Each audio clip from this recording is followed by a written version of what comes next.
Okay, ladies, welcome for the ladies who are viewing the recording. I'm just ushering these ladies into this play shop today and sharing with them all the yummy goodness that we'll be exploring today regarding just taking our creative essence and plugging it into all of the places in our lives where we can infuse more fun, more joy, and really that is our right as women. And so I'm going to invite you however you can. I know, Nina, you're cooking, and Justina, you're out and about or moving around, but just to drop in however you can. Maybe even just take a few breaths and just feel into your body. If you've been moving around or running errands, just feel your body and just occupy that space. And I'm totally dropping into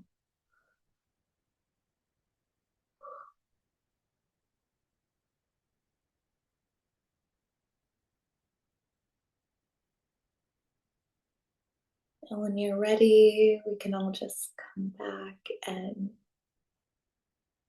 get ready. Okay, welcome back. Good to see your smiles again. So, first, this is totally different, really, from, I guess, anything traditional. We're going to be doing some fun play together. And so I'm going to invite you ladies to be involved and feel the sharp edge of being seen and the softness of playing. And I think it's such an ironic kind of thing that the thing that is the most soft, the playfulness, the fun, is often the place where we feel the most like intensity inside in terms of allowing other people to see us or even witnessing ourselves. So it's this interesting paradox that we'll be exploring here. And so this is just an invitation to open up to something that might feel totally new, totally different, and maybe a little uncomfortable or might bring to the surface some fears. And that's all good. All good. So it's really important that we reacquaint ourselves with play and with relaxed ways of being that feed our souls, right? That make us feel nourished, that, like we talked about with beauty, give us a sense of peace and reacquaint ourselves with the core of our being. And what's problematic is that even though it feels scary to play, right? To share ourselves sometimes or to express ourselves loudly. Like a lot of times, depending on our culture, how we were raised, there's different ideas around how safe it is to be loudly expressive about your joy or your satisfaction with a thing, or to really share, like I said, your excitement with people. But we either sacrifice ourselves in hiding ourselves or we open ourselves up for expansion and opportunity by being seen by ourselves and others. So we sacrifice by offering ourselves up in devotion, or we sacrifice by shutting ourselves down. And those are really the only options that we have. And so while it feels sometimes like you're literally laying your body and your heart out on an altar for other people to judge and shame and have all these projections onto you, we are sacrificing one way or another. And one sacrifice leaves us feeling small and powerless and confined. And one leaves us feeling the beauty of our truth and our magnetism and its ability to transform the world, which, oh my gosh, like who doesn't want to experience that? I know that like the times that I have felt most free, I've also felt the most powerful. Like not from like a top-down approach of like I'm powerful over other people, but like I really felt the pulse of life moving through me in a way where I get to experience the impact that I'm making on others to uplift a space, to uplift myself, just to choose to play, to choose to be in joy. And so the first area that I want to cover is the sacred birth work of play. So when we're talking about, say, unmedicated birth, right, we're talking about unobstructed birth where there's free dilation and really this process of opening your womb space to the world of new possibilities.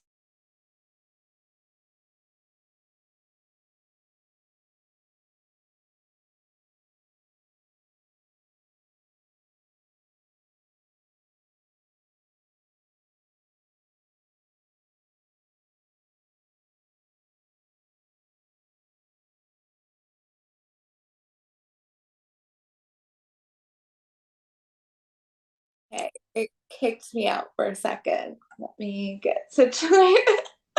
Okay, we're back. But we're really talking about something like when we're birthing, we are transforming the world in that moment. So, unobstructed, uninterfered with any sort of, artificial mechanisms that makes it easier because really bringing our creation into the world is not necessarily meant to be something that is easy in any sort of way that we might understand it if we're in a contracted state. When we're in contracted states where we're like hiding ourselves, there gets to be and there has to be this very initiative experience of experiencing yourself open and just like allowing yourself to open bit by bit. And for the ladies in here who have had babies, that that experience is like, oh, I feel myself opening, I feel myself closing. Oh, okay, I feel myself opening, and I'm a little bit bigger now, and that feels interesting, and now I'm closing again. And it's this very initiative experience into a totally new way of being in yourself, birthing a new version of you as a woman, as a mom, as a emotional being. And you're also birthing out into the world something beautiful. So being seen in your joy is also a very similar process of dilation when you're, as most adults are in a contracted state. So you're allowing yourself to feel both the soft pleasure of your joy and the sharpness of being witnessed, right? So it would make sense that this vulnerability of your softness would make you or arise some sort of feelings of fear. But it's so important to anchor into the truth that your spirit is indeconstructible. It's something that nobody can touch, nobody can harm. And so in our repeated dilating and choice to share ourselves, right? We're getting to anchor into the core of our identity, the truth that that can't be touched. The truth that the sacred codes that are within me that are currenting and running through my being are something that nobody can touch. And so that gets to be a way that we experience our safety in the world as creational beings on just a totally different level than like we've said before, just telling ourselves that we're safe or that it's safe to share ourselves. We get to really feel in our bodies the experience of sharing ourselves, feeling that sensation, like that activation, and then coming out on the other side of it, realizing that, wow, like I'm okay. Like I did that and I'm fine. I'm still here. I feel alive, maybe a little weird, like I can't believe I did that. But I feel more open. I feel more honest. And that on its own is really beautiful when you think about how often we are lying to ourselves and we're lying to others because we want to stay connected, which is such a wound for women. We want to stay a part of the tribe. We feel like we're dependent on others. And so we have to play nice and be nice girls so that people won't hurt us and people won't think that we're weird. And really anchoring into that truth now that our spirit is something that nobody can touch and that it is our sacred right to share our spirit. It is our devotion to the world to share our spirit with people and our joy with people as an invitation to them to do the same, if they choose so. So the beauty of birth and of bringing our joy to the world is that it carries this really beautiful frequency of fresh new energy. Like if you've ever looked at a baby or talked to a toddler, Jasmina, you know this so well. She's a nanny. They love to play. They love to play. They've not yet been hijacked, as we talked about in the previous sessions, by guilt and shame. They don't have it. And so when we're birthing ourselves out into the world in this way, yes, they just live with their beloved identity. That's totally right, Nina.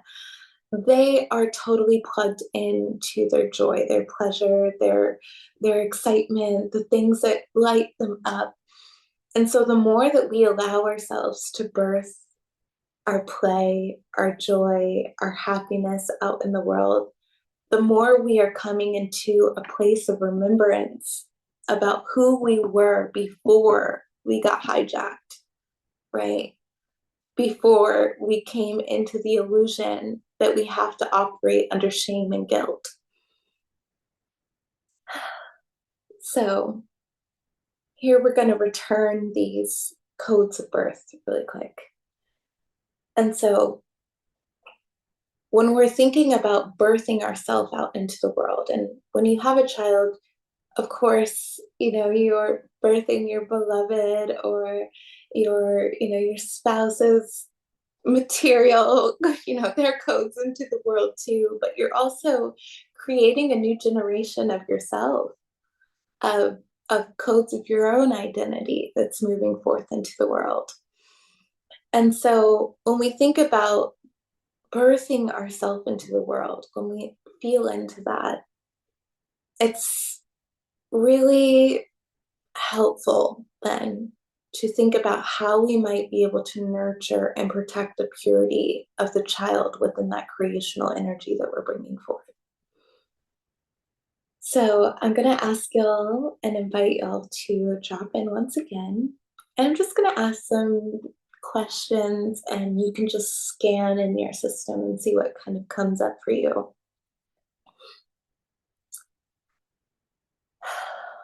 So just drop in.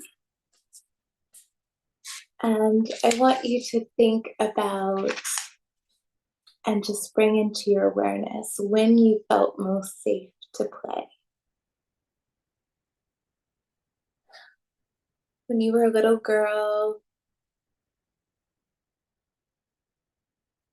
when did you feel most safe to play? Where were you?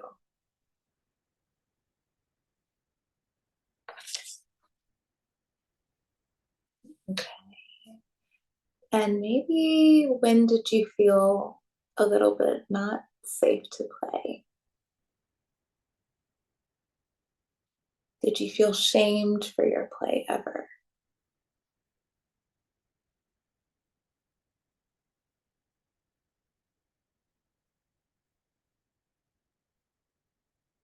And how did it feel inside of you to feel like your play was wrong or shameful or something that was bad?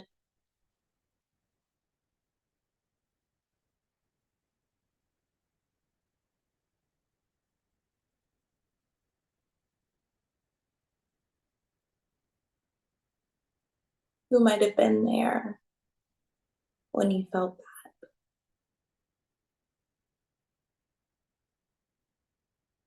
It might have been peers or parents or a teacher.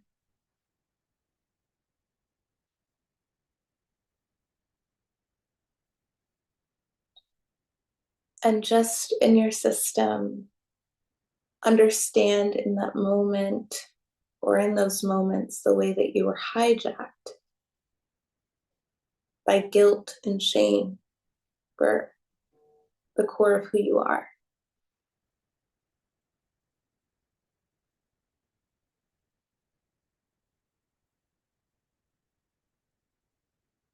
and how that may have halted your expression or caused some wounding around being able to share yourself freely with the world.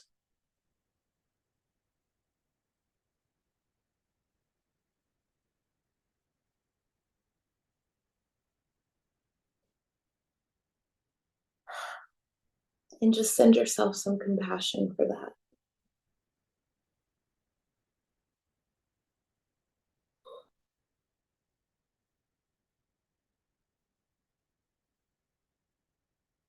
But bring yourself back to, if you can remember it, a time in your life when you felt really free to play. Think about what you were doing. Were you playing pretend? Were you coloring? Were you imagining your future?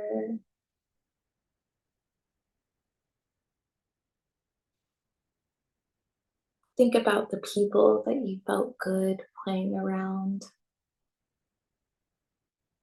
how it felt to be around them, how at peace and still you were. And those kids or those people that you love to play around, just bring to your awareness the intuitive knowing of if those people loved themselves, if you got that sense they love themselves, that they were happy with who they were too, and that maybe the people or the children or the authority figures in your life that were hijacked by that guilt and shame that they projected onto you, maybe they weren't happy.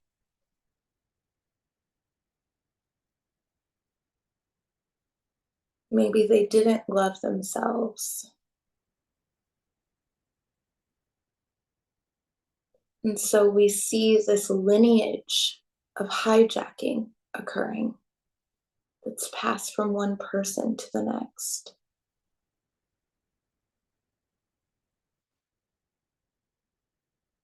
where one person takes their shame and puts it on another, and we're continuing the cycle.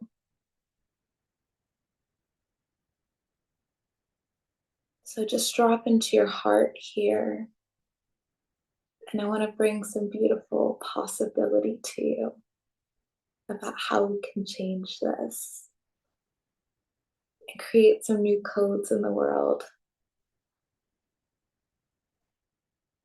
where we can start linking people into codes of love and birth and possibility and creativity and joy, that same joy that we experience in our babies and our sons and daughters and the children around us. And we can see that back inside of our identity as a remembrance of who we really are and who we get to be in this world.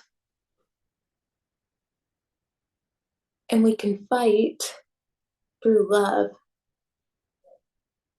to bring back to others remembrance of who they are, in spite of their current hijacking and their illusion that they have to feel guilty or shameful or project that guilt or shame onto us. Right?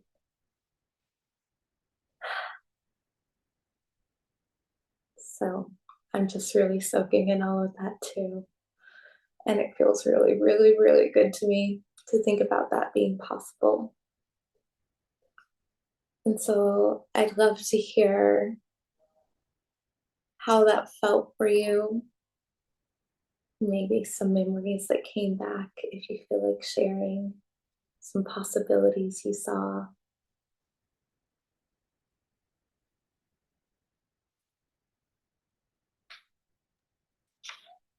I'm one of five girls. I'm the oldest of five girls.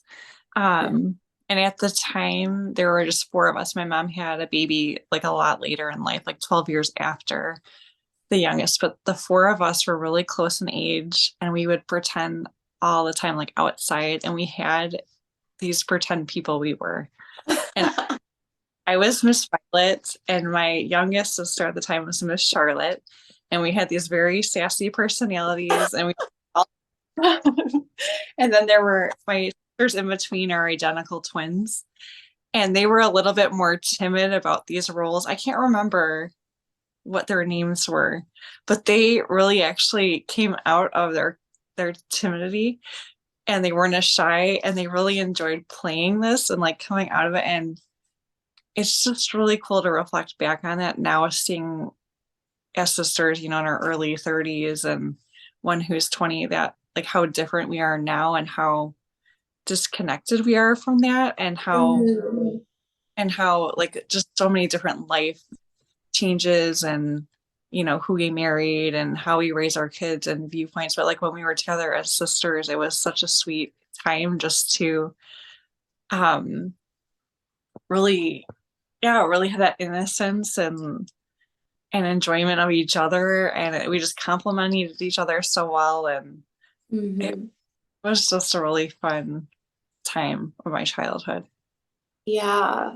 Oh, that's so beautiful. And like, what came to me when you're saying that is just how play really has this, like, when people really drop into play, they're dropping into their heart. And so they're accessing the truth of who they are in those moments, and it transforms them. Like, there's Mhm. no fear in love, right? Love casts out fear. So when people are loving who they are in those moments and they're really like leaning into this unobstructed expression, this dilation of birthing new possibilities. And I don't want to get ahead of myself here, but as women, we have so much possibility. We're born with all the eggs we'll ever have, all the possibility we could ever bring forth. And if you just transfer that into the energetic realm, it's like women are just full of possibility. We're full of so many different permutations of expression. And when people are really, especially women are really in that realm of possibility and sitting in that, it's like magic happens. So I love that you shared about your sister just really opening up. That's really special. Yeah.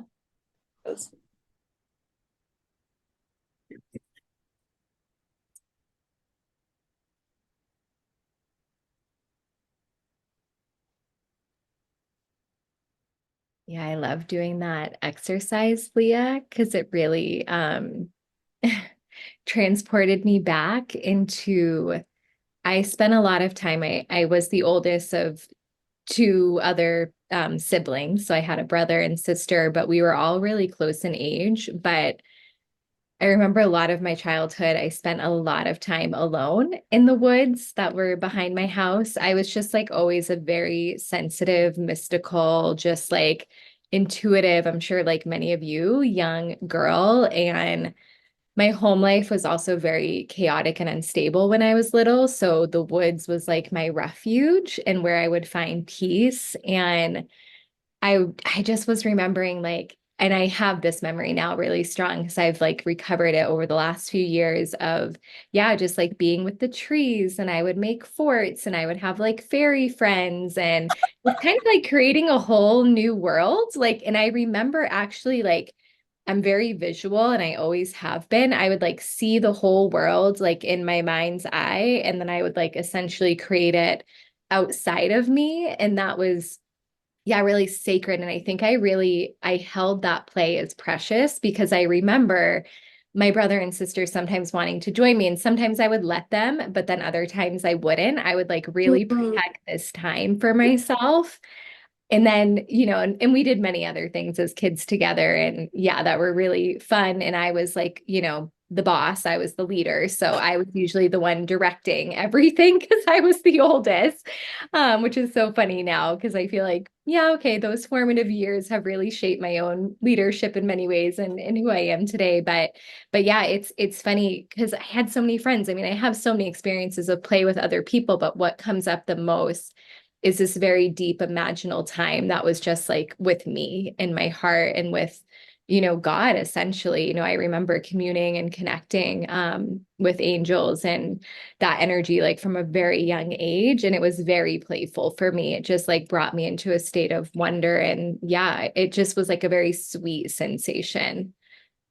Yeah, absolutely. There's so much of that that I resonate with.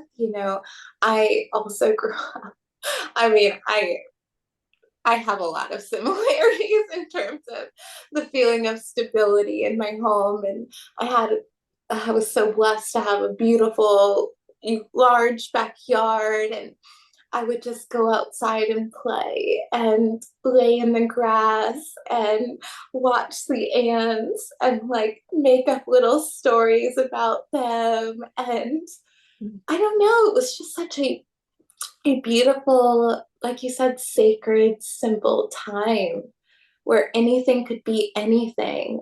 And it was so easy to take my inner world and create it outwardly in a way that felt real. And, just to share some of my own experience, I was a very exuberant, like energy filled child. And I had a very difficult time encasing that. And that brought a lot of scrutiny from adults, right? And I've shared with Nina that I was medicated as a result of that. That also actually brought me into a unique awareness of the power of the mind. I had unfortunately, a drug-induced psychosis. Um, so, when you have an experience like that, you really learn how creative the mind really can be. Um, but that experience really, I didn't have words for it, but I knew that other people thought I was wrong, that I was bad. And so that was my moment of hijacking, where I was like, it's not really safe for me to express myself. And just moving forward, thinking about, when we birth new possibilities into the world, whether that's a physical child or a new permutation of how we want to be and exist in the world, people will get triggered.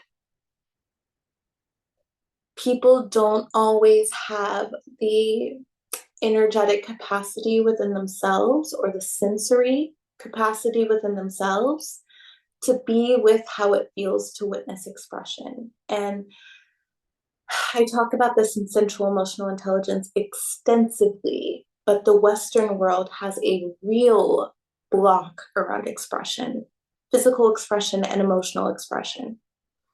If you cried when you were little, you might get told, don't stop crying, or stop crying. Or, the wounds that a lot of little girls have around their periods, or for a lot of us, even our first expression wound happened around play, or something, a desire that we really wanted when we had a tantrum. And instead of that desire being really honored, we were guilted or shamed for it. Or, we made a mistake and we were shamed for it. So, what we were told subconsciously inside of that was how I express myself in the world is wrong. What comes out of me is bad before we even have words for it, right? When I cry, when there's tears coming out of me, it's wrong. When I make an accident, come into the room at 2 o'clock in the morning and I'm 3 years old, and I said, Mom, I had an accident. I'm in trouble. What comes out of me is bad, is a story that we tell ourselves then.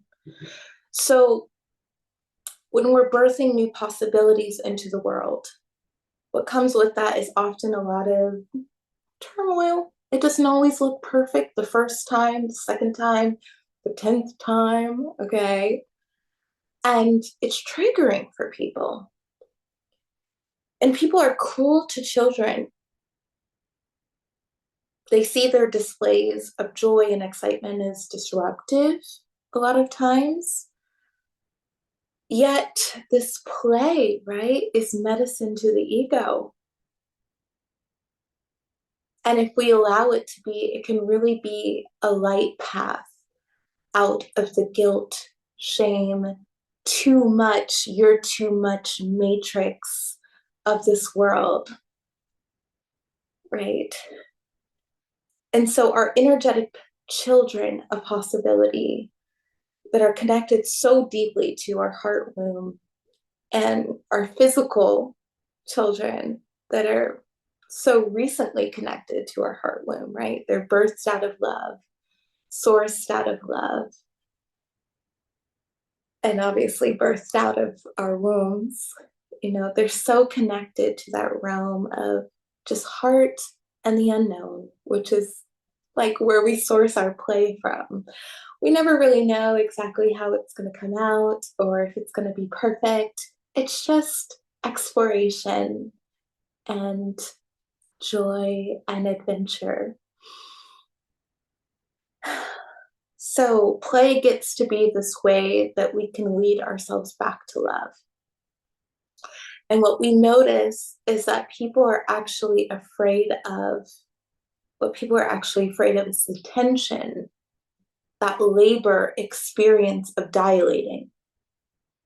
So when you're in this contracted state, when you're hiding yourself and you're scared of being seen because you're armored, of course you don't want someone calling you into a place of opening and showing yourself and being seen, and your enjoyment of someone else enjoying themselves, or a child like just really going all in their imaginative world. It feels almost like a rude awakening, a realization that I am asleep to the truth of myself, and I'm witnessing now someone who's awake, and I'm being jolted out of that. And so it's very disruptive for them and for their system. And so in our process of healing our relationship to others and our ability to love others, in our decision to play, in our decision to share ourselves, we have to come back into an awakeness to what's actually happening underneath of the surface for them, so that we don't take that on. So we have to understand what play really even is. What is play for? What purpose does it serve, Play is about learning who we are and what we love and what we love to create and what we're really here to create. It connects us to something true and totally unrivaled by anyone else's opinions or anyone else's thoughts about what we should be doing, the should, shouldn't, all of that hijacking. So in this way, play is really productive for the clarification of ourself and our identity and the rooting of ourselves into love. And there's no right or wrong outside of our judgments about what we think is normal, right? And what we think is normal is very much so evaluated on what already exists, not what has yet to be. And so the fear of what's not normal or what has yet to be birthed is really a fear of creation itself. And so we have to be awake to whenever we are fearing someone's expression or fearing our own expression or having a contracted or tense relationship to witnessing these spaces of aliveness in others. So to integrate play back into our lives, we need to do some inner work of taking note when we felt safest to play and recreate those same environments for ourselves now so that we can remember what that feels like in the now moment. So again, we're going to connect back here with what we most loved when we were kids, when we were little girls and playing. For Nina, it was coming up with stories and communing in nature and really touching all the beautiful, imaginations in our hands. And, for you, you shared that it was coming up with these really fun characters that you got to play with. And so I think it's really fun to connect back to those things. I know for me, I really loved playing business. So I would come up with business ideas and I loved making like magazines and collages and being like the CEO of whatever it was that I was creating. And, crafts or doing building blocks or dancing or body play on like playgrounds, tag or coming up with games, pretending or imagining. Yeah, it's just like if we can, oh my goodness, Nina, like magazines were the best. And so if we can open our expression centers fully now, right, and allow ourselves to activate the fullness of our voice. So the fullness of our voice, our third expression centers, our heart, our womb space, to really connect back to those things that made us feel really alive when we were young, and just begin to kind of think about how we might be able to reintegrate those kinds of play back into our lives in ways that feel good to us. Because again, there's this sort of like feeling, when people are trying to be creative, they're like, I'm not creative, or, the things that I make, like the art that I make, it's not good, so I'm not going to try it. Like, I just want to invite us into a place where we can imagine for a moment that it might be possible to start to touch these imaginative, as Nina and Heather and I have experienced, these imaginative experiences again for ourselves that have nothing to do with sort of any sort of outcome, just existing within ourselves. So opening our expression and creation centers to ourselves first, right? Again, if we're rooting in the heart and we're dropping down into our identity centers and then down into the womb, it's for ourselves first. We're nourished from above, from that love that we get to understand inside of our hearts, God's love for us, and then pulling that down into our sense of identity. We get to open our expression and creation centers for ourselves first. And so maybe this looks like first exploring play alone.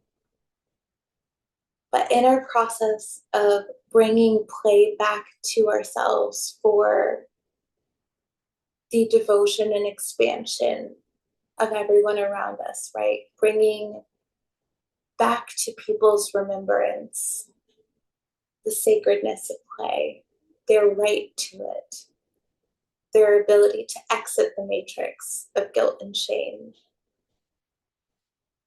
How can we, in the presence of others at our jobs, with adults in our family, maybe, with maybe our teenagers, or, people in the line at the grocery store.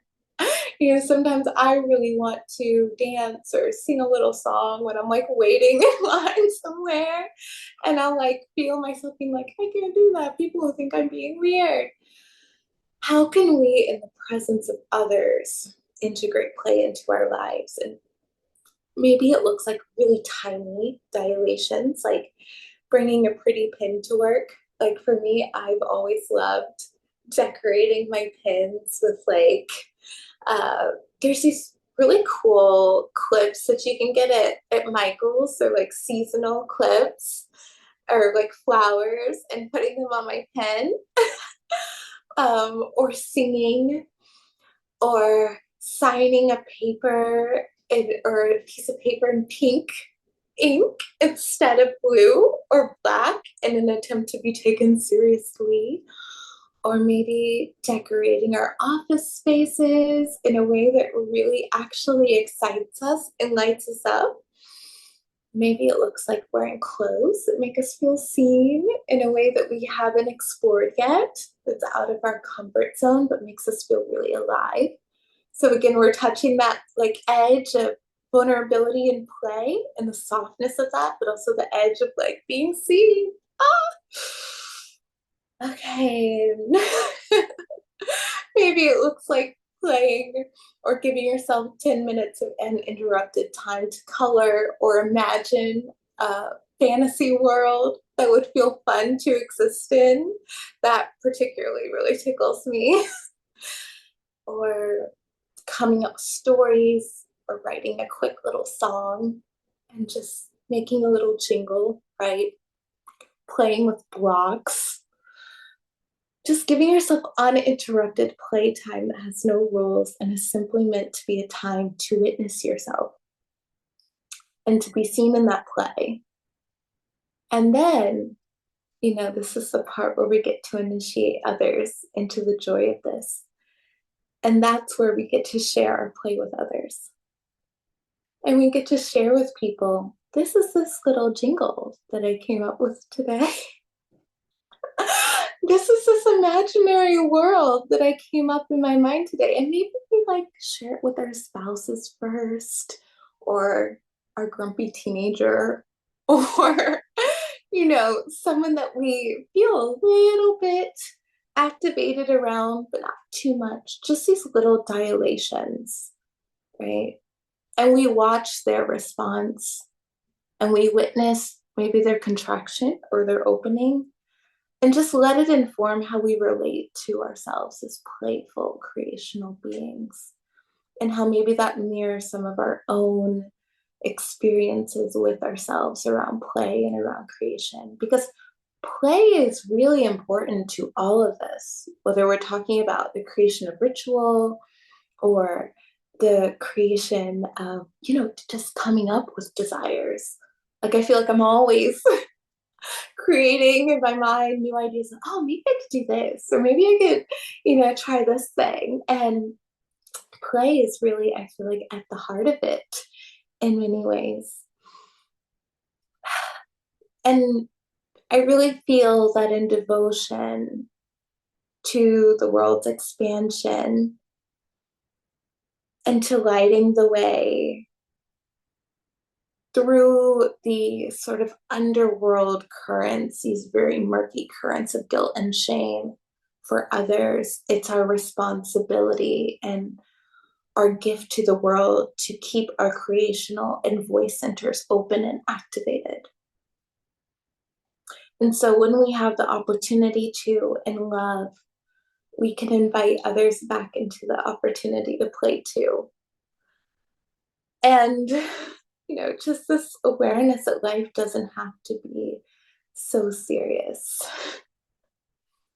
And we absolutely owe it to ourselves not to be subject, or not to subject ourselves to the needless abdication of our responsibilities, or to stop presenting ourselves professionally or like as mature adults. But we do need to reimagine what it means to be mature, right? What it means to be a serious adult. Because if closing ourselves up is what that means, then we should really question what that is in service of. Yeah. Is it in service of guilt and shame, which, as we've established, is a very strong current that's running through the world right now? Or is it in service of the maturity of really learning and knowing yourself as a woman and as a creational being, and taking active responsibility for who you get to be and act in the world as? So now we get to go into some embodiment work. And so we're going to do some play here. And so I'll invite y'all to take your mics off if it feels good. And we're going to play a game of improv. So when I was thinking about this, just with the sort of themes with the root of the rose, I was like, I want to tell a story about a flower.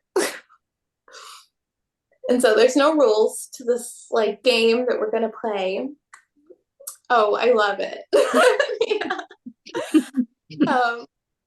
So I'll start.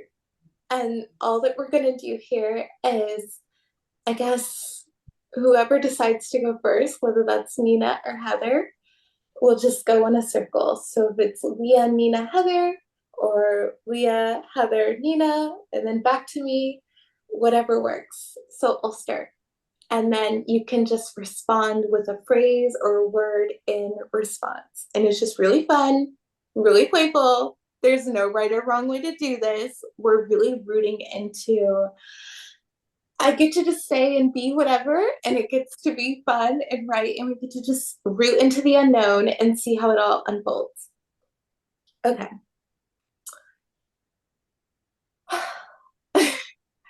Once there was a flower named Lucy.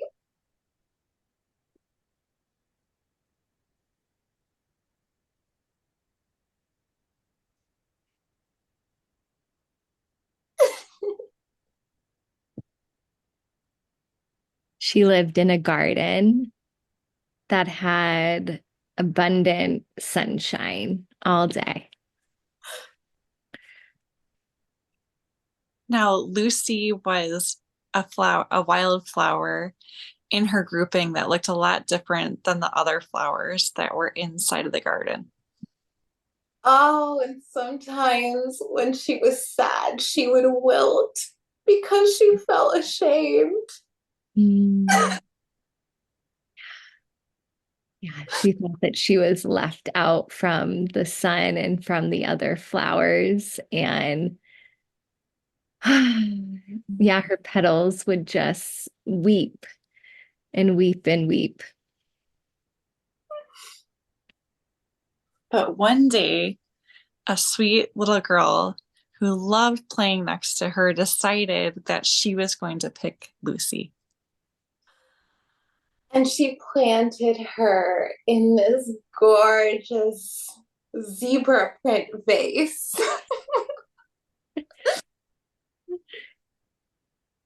And Lucy then felt like the most special flower of all the flowers, and her petals began to unfold and blossom in more beautiful ways. And even before her petals started to fall, the little girl decided that she wanted to keep Lucy forever. So she decided to dry her inside of a book as a pressed flower. So she could always remember Lucy. And one day, when the little girl was older, she opened that book once again and remembered that flower. Mm. And that made the girl feel so much joy and brought back all of these precious, special memories from her childhood. And then she began planting the same flowers that Lucy did with her daughter inside of their new garden. Okay. Love that. So, like, I love this. This was so cute and fun. And for me, I feel like this is like what it felt like when I was little to play Imagine or like come up with stories with my friends. That was so fun. And I'm obviously like I hope the show felt like that was fun and was low pressure and just really tapped into how it felt to enjoy that because it's so fun to just kind of riff in that way. And yeah, I'm curious, like, what thoughts you might have had, or if that felt free, if it felt good. I feel like it did. Yeah. It's so funny initially how you're like, oh, you're overthinking it. And you're like, oh my gosh, how do I do this? Like, where's the script? What am I supposed to be like? How am I instructed to respond? And then you remember inside of you, you're like, no, it can be whatever, however I want to express it and expand Yeah. on it. Yeah. So it's like really beautiful in the moment, like out of your head kind of embodiment work where you get to say whatever comes up. And I also think something that's really beautiful inside of play, and especially these kinds of plays that are play that is very intuitive, is that something happened as we were sharing. And I feel like we were kind of creating a story about us, right? It's like very in the moment, what surfaces is the truth of who we are. And that is amazing. When teachers like look at kids' drawings, you can learn a lot about a kid and what's running through them by just what is coming up and coming through them in a very unobstructed state. And so coming back into this sort of remembrance about play being something that is worth our time, is worth our doing, is of devotion to ourselves and of others. I want to invite you all to think about where you might be thinking that you can't invite your adult friends into this kind of play, and what it might be costing you. Is it costing you any area of expansion in your life where you want to activate your voice more or be seen more or be received more? Because what I notice is in this kind of play, I feel really loved. I feel really safe. And I'm able to anchor that safety inside of myself because it's just so embodied and in the moment. And it has nothing to do with anything analytical, really. It's just in the moment, I'm being witnessed, I'm being seen, I'm being loved on. And like I said, obviously, there's going to be people that get triggered by these kinds of things. And it's always, to me now, it's kind of funny because I'm like, oh, like this is going to come back to their awareness at some time. And, they're going to feel so silly. Or, I sometimes feel sad, like I want this person to feel this joy. But just putting ourselves on the line a little bit in devotion to other people's expansion and to our own ability to be both in that soft awareness of ourselves and in also the edgy experience of being witnessed. How can we invite other people into this play? And so in doing this, we can really remind people, if we're willing to have the conversation about play with others, that you can't really know the truth of you are until you anchor it and source it within what brings your heart true joy. Again, it's like that flower, unless it's anchored in love, it can't really express itself because it's not rooted. If you're trying to understand who you are from your head or what other people have told you, or again, that should matrix, you're not going to really be experiencing who you are. So when we experience people or ourselves having objections to play, whether that's with our children or within ourselves, as we're really re-raising ourselves into a remembrance, so we're progressing, but we're also regressing into wisdom, we have to keep our awareness and understanding that our maturation in a funny way requires our regression. Mm-hmm. It's like the descent is necessary for the ascension. And it's just really beautiful how many examples there are of this truth. And I keep encountering them everywhere. And play, it does feel loving. And for some people, it feels triggering. But regardless of how people experience you, it makes you really magnetic. It makes you really honest, and people feel it and they want it. They're attracted to it, even if they're attracted to the drama of their own trigger inside of it, because a part of them wants them to encounter it, right? A part of them wants to witness themselves being triggered so that it can surface and they can move through it. Mm-hmm. But either way, it makes you very magnetic. And so for those of us who have maybe work or, just desire more aligned opportunities in our lives, more alignment with love, people who are in right alignment with our spirit, our unique codes. The only way that we can access that is if we allow ourselves to be seen and to draw in, those feminine frequencies of receptivity. In Draped in Devotion, we talk and explore the code of the ovum and how if you're a healthy woman, you're offering the best of your genetic material of every month in the form of an egg. And you're like sending out the signal, in the form of pheromones, or like your emanation shifts slightly when you're ovulating and you become very magnetic and invitational to others. Mm-hmm. And not everyone is your person, right? Not everyone's going to be attracted to you. Not even every egg will turn into something. Mm-hmm. But courageously, consistently sending out that signal, sending out those codes of who you are to be an invitation is powerful work for generating engagement. Yeah.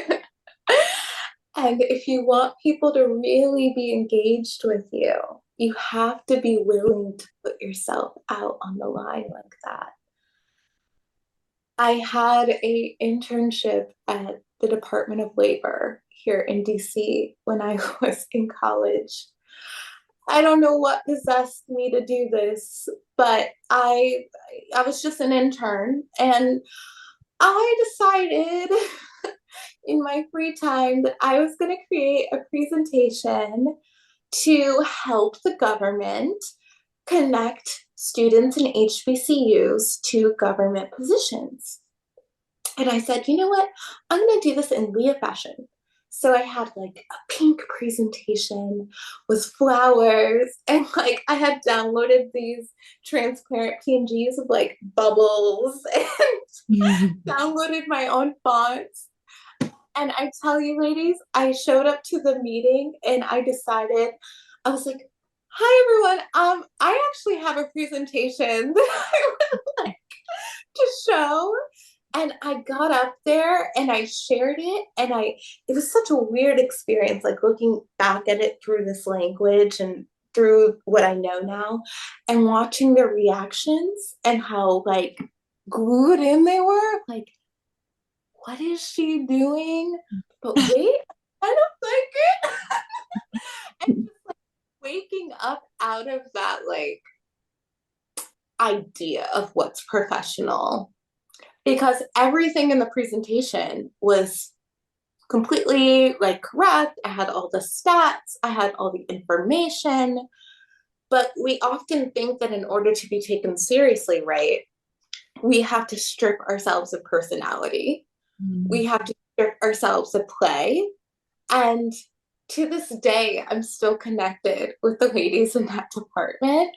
And it got forwarded to like the White House. And it was just this really amazing time where I got to witness the wonder and all of the creational ability that play provides for people. It's something they don't even know that they're looking for. And it's healing, especially in these spaces where there's such stagnancy and stale energy, where there's so much fear.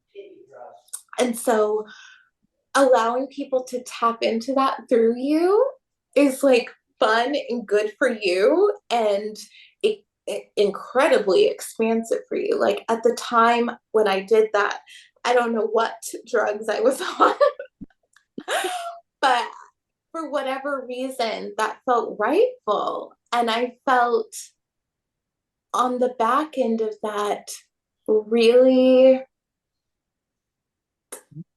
really awake to how much potential there is for people to tap into these frequencies, and how little people are doing it, and how sad it kind of is to me.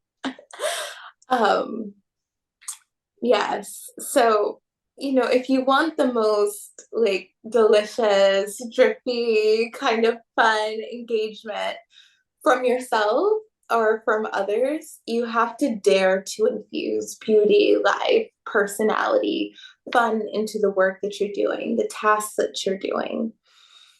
And, it's been studied that you actually learn more when you're playing. Kids learn better when they're playing. We get things done better when we're playing. And we're certainly more attentive, you know, to what we're doing. And like I said, engaged. And it wakes us up. And we learn something about ourselves in the process of daring to play. And so we have to first, before we explore play with ourselves in our daily tasks, or places that we can infuse our lives with play, is we have to kind of remove ourselves from this myth that play is wasting time, right? And so there's this myth that beauty is wasteful or distracting or is detracting of our ability to act in utility, like to be productive. And this is actually a rejection of union principles. So we have the structure that we're allowed to appreciate and acknowledge. And like we've just said, there's kind of like an over reliance on those masculine principles that almost become a shield to us experiencing our pleasure, our joy, our play. And as we all know, people are very disengaged from their work, very disengaged from the tasks that they have to do in their life because there's no pleasure in them. There's no union of the masculine and the feminine and the things that we're doing in our day-to-day lives, because we've been sucked into this idea that the only way to relate to productivity is, we have to not have fun. We have to not play. We can't, have soap at at our dish, at our sink that has like potion on it, like written on it, or get like fun, cute looking bottles, and like imagine that we're like, I don't know, like in I don't know, just whatever comes to you that makes it more fun. We don't even think that that's something that we can do because it's like, I have to wash these dishes, or like, I have to like do the laundry, or like, I can't pretend like I'm Cinderella, or, play Disney music while I'm folding the laundry and like imagine, whatever dream world I want to be in, because it's just like, it doesn't even occur to us. And so us being this way is it's kind of like women pretending that they don't need men, or men pretending that they don't need women. Like, we tend to like segregate the two: pleasure, fun, and work. And when they're separate like that, they're in a way kind of powerless, and they're not really fully activated in terms of their potential of what they can be when they work together, right? And so we need beauty to create good and engaging things. We need life and beauty to inspire us. We need that comfort to keep going. And beauty is really, I think beauty is wonderful on its own, but it's amazing when it's paired with function and structure. And it makes a really powerful duo, a really powerful union. And so I just want to invite you ladies to take note of everywhere in your life that you could be making things more fun. And like, where are you plugged into these like false ideas that things have to be hard, things have to not be fun, we have to only focus on the utility or the end result of this thing, and just kind of dilate around that contraction, because that is a contraction, and your willingness to kind of express yourself in every area of your life, and just maybe think about or feel into what it might feel like to expand a little bit, and your ability to just drop little notes of like play and magic into the corners of your life. And some of these ideas or like ways that you choose to do this will not be received by others, but it's part of our experience of learning how to love others too, to be able to witness them and learn more about ourselves and what's really important to us. What's really important to us in terms of even who we choose to relate to and how we choose to relate to others. And so I have some like fun kind of ways to explore this that I think are really accessible, are really easy to incorporate into your lives, just like very practical tips. So I personally love using Pinterest for this. And Pinterest can be a great place to just gather images and ideas of like things that you'd like to integrate into your life and play with outside of what you might think is acceptable or right or good. Like, I have these beautiful pictures of this older woman with like flowers in her hair. And what came to me when I was looking at that, I was like, oh, like, what if I went to the grocery store and had like flowers in my hair, or like how can I just incorporate these images into my life in some kind of way. Or I really love like Renaissance paintings.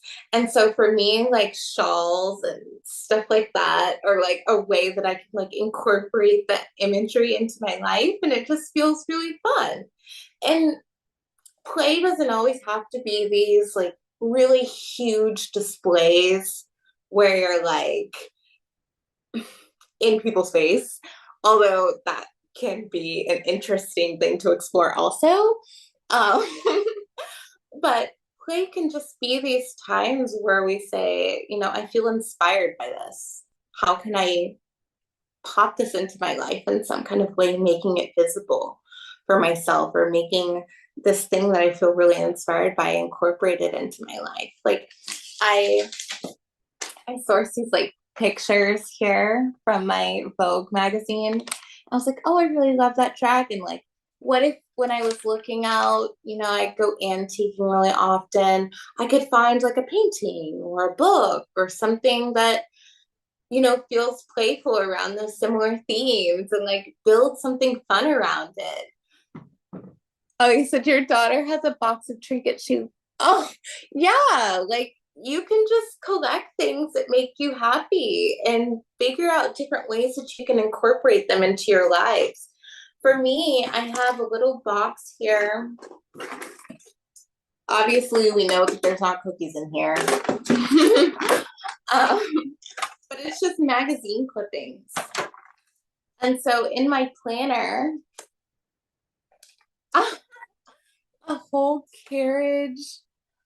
Oh my goodness, I love that. Yeah, I have like little clippings and I'll put them inside of my planner and just do little collages when I feel like it. They're just different pictures that I've collected over the years, little scraps of fabric, and they've turned into things like this. So this is my bike helmet.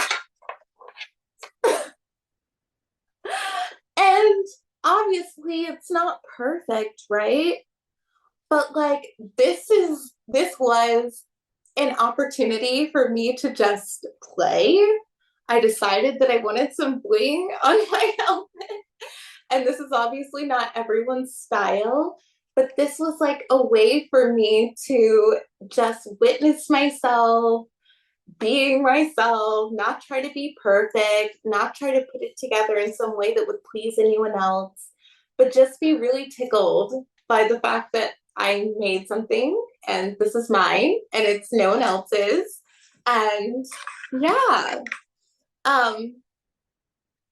So these are just some like inspiring ideas for ways that, or just some inspiration in general for how you might be able to add art or beauty or play into your life in a way that is fun for you.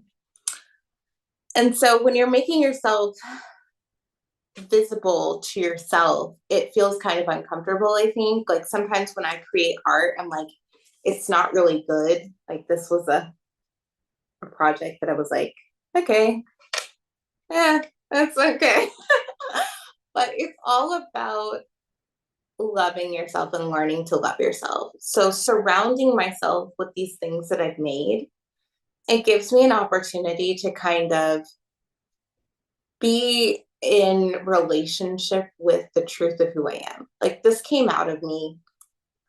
I'm going to choose to interact with it and love it, you know, as if it were my child, as if it was a part of me, because it is a part of me. You know, I made this thing. And in doing those little practices of playing and bringing tangible, attentive awareness to what comes out of you through play, whatever that looks like, you're cultivating deeper intimacy with yourself. And so, like, some ways to do that are even like writing a letter to yourself. Like, I love to do that. Or when I was working a job, I would actually wrap all of my like food items in my lunchbox. So I would like wrap the dates that I love to eat and like in gift wrapping paper and like seal them with stickers. And, I had cookie cutters and I would cut my sandwiches. See, the thing is if we had a kid, we would make time for these things for them, but we don't make time for play for ourselves. And so we have to think about, what does that mean about how I'm loving myself and where I could possibly lean into loving myself more deeply and more expressively.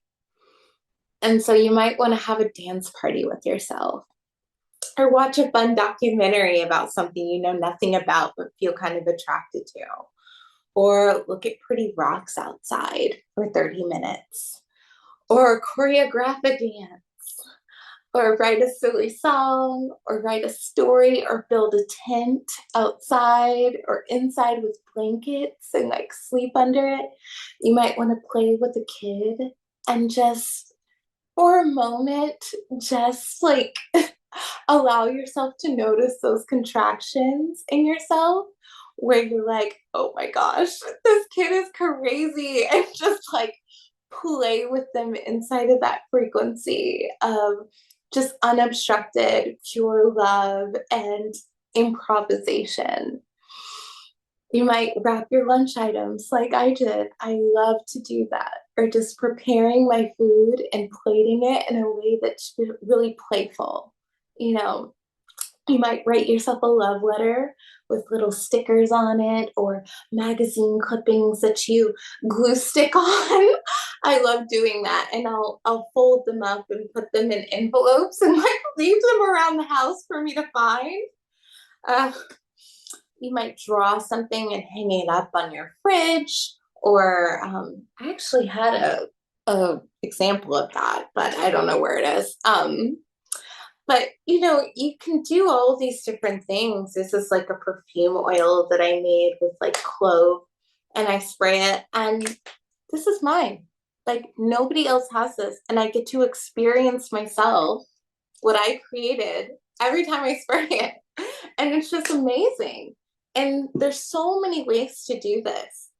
And so in creating play as an act of devotion, I invite you to plan a play date with a friend, with a friend, with an older kid, even, which I think is kind of fun if you really want to witness some contraction. Like I think teenagers are really funny around this when you start as an adult introducing them or inviting them into play. Like you get to see your teenage self that's still existing inside of you being like, oh my God, this is weird. Oh my goodness, like I don't want to do this.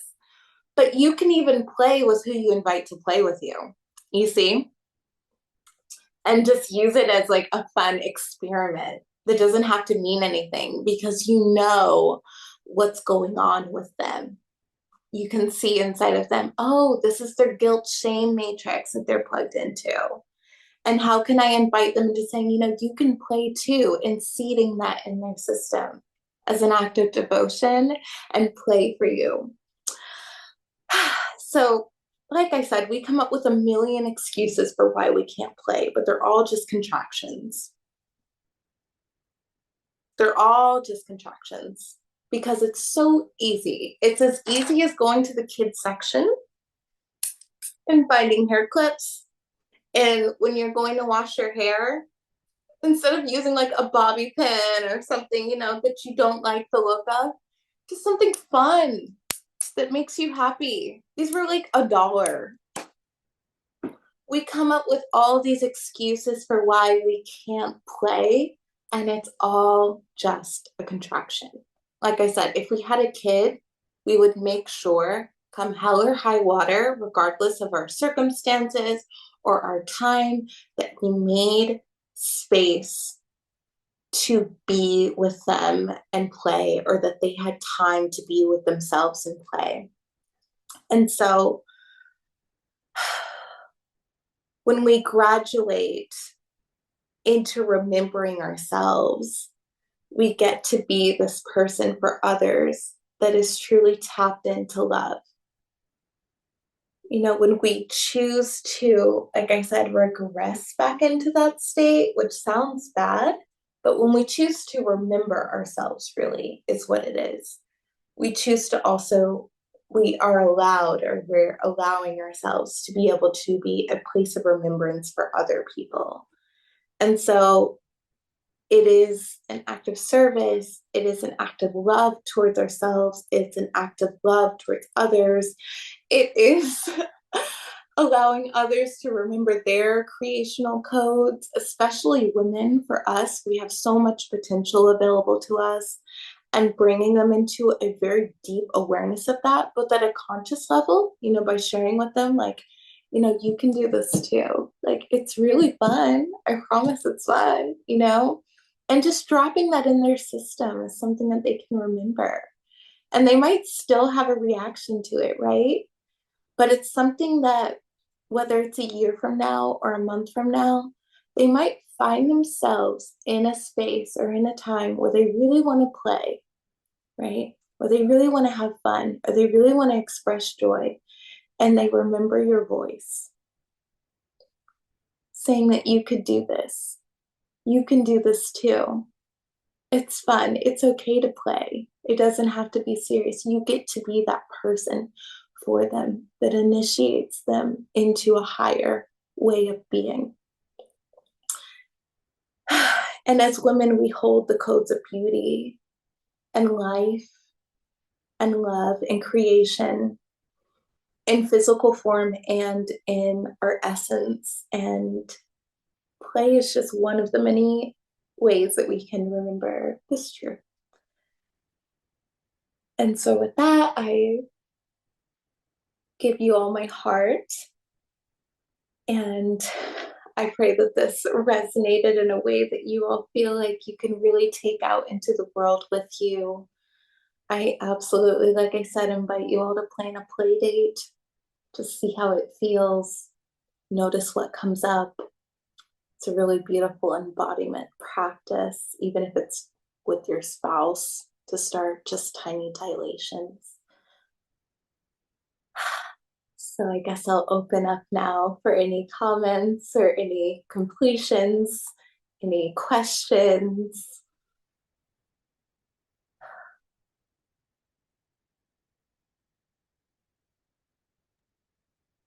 I have this wonderful older lady in my life. She's like a grandma to me, and she's just so full of joy, very playful. She's 83 now.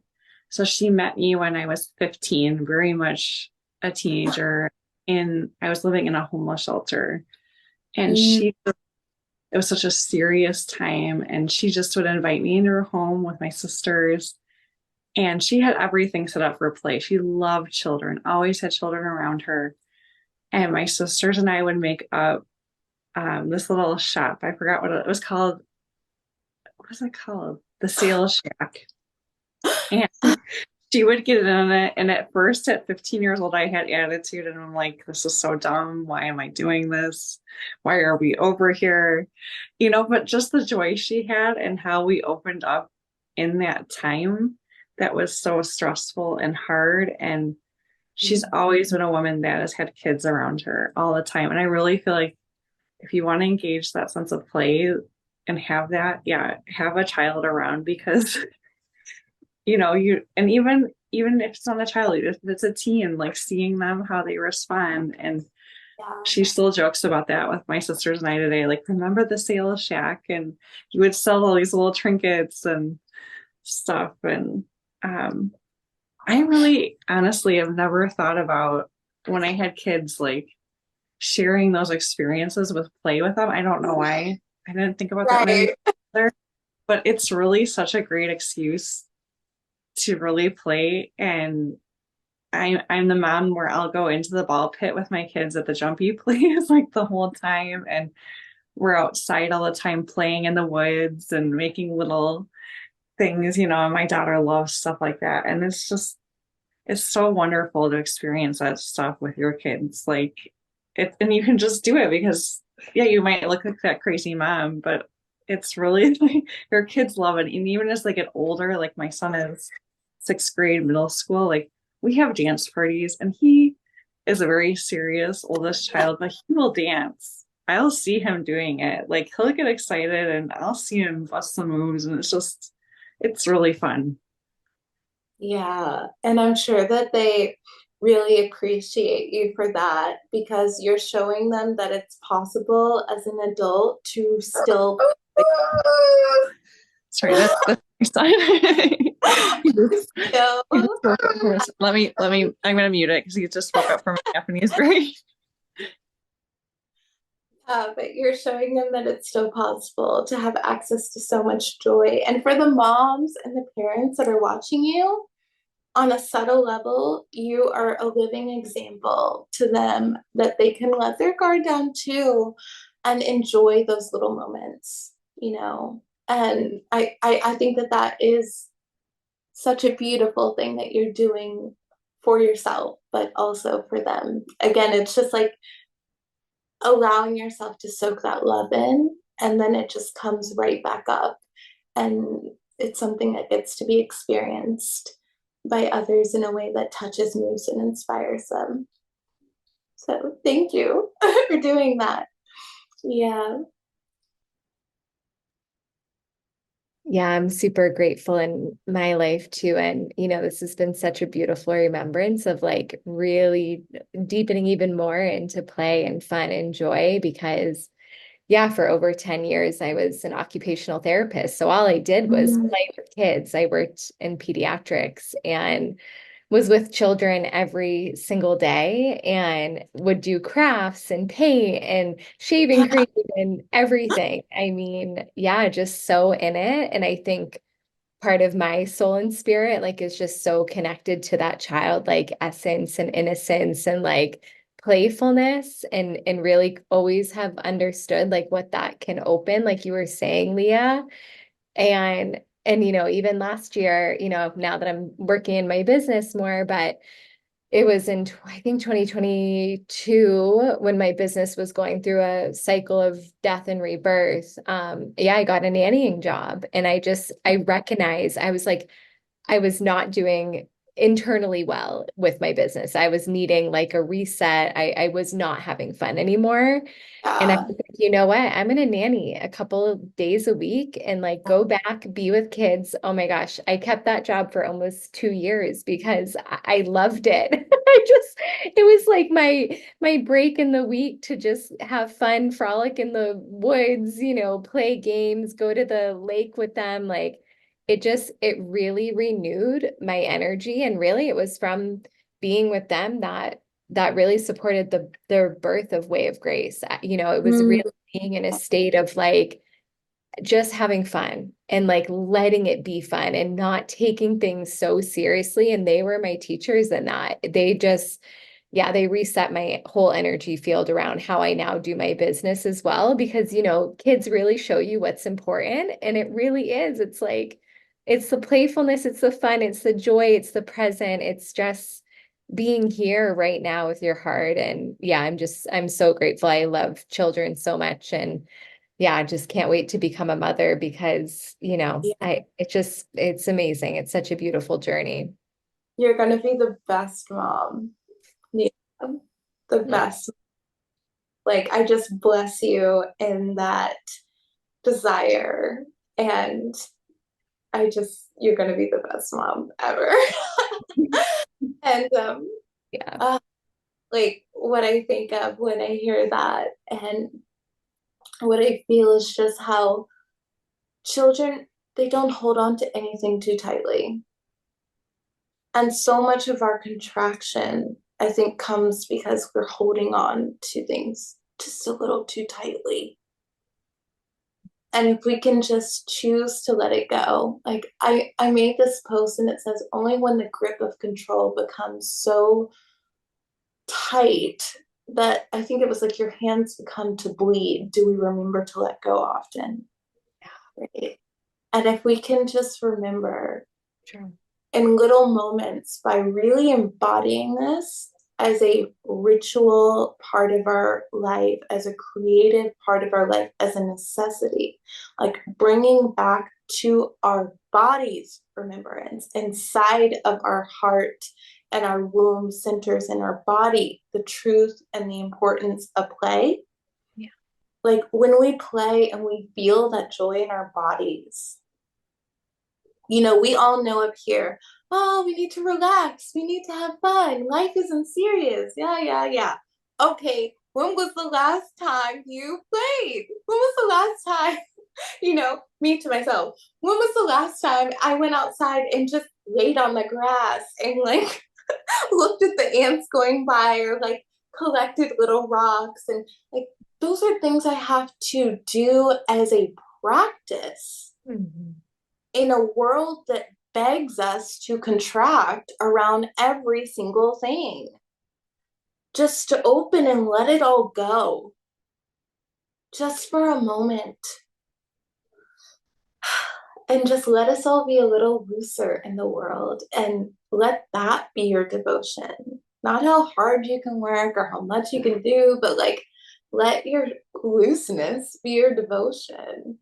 And let that be, like we said last night, let your desire be where you learn your lessons from. Let your play also be a channel through which you learn your lessons. And watching others. Like, I love that. So yeah, I really, again, I'm so grateful for you ladies being here. And this was really fun. Thank you. Thank you guys for playing with me and engaging in that in such a vulnerable way. And I just want to honor you for your, oh, yes, thank you. I just want to honor you for your courage in doing that. Like, we don't really know each other that well. And honestly, I think that a lot of times adults, unless they know each other, don't really allow themselves to access humor or spontaneity. And so this is really precious. And I really hold it as sacred and special in my heart that you all opened up to this with me. So I bless you all, and I pray you'll have a beautiful rest of your evening. And again, tomorrow is the last night. And again, if it feels good, I'd love to have you ladies there for Draped in Devotion. And then we're closing. And, you know, I'm just so excited to see, like I said, what is moving through the world or moves forward into the world from you all being seated with this. So thank you guys. And with that, good evening.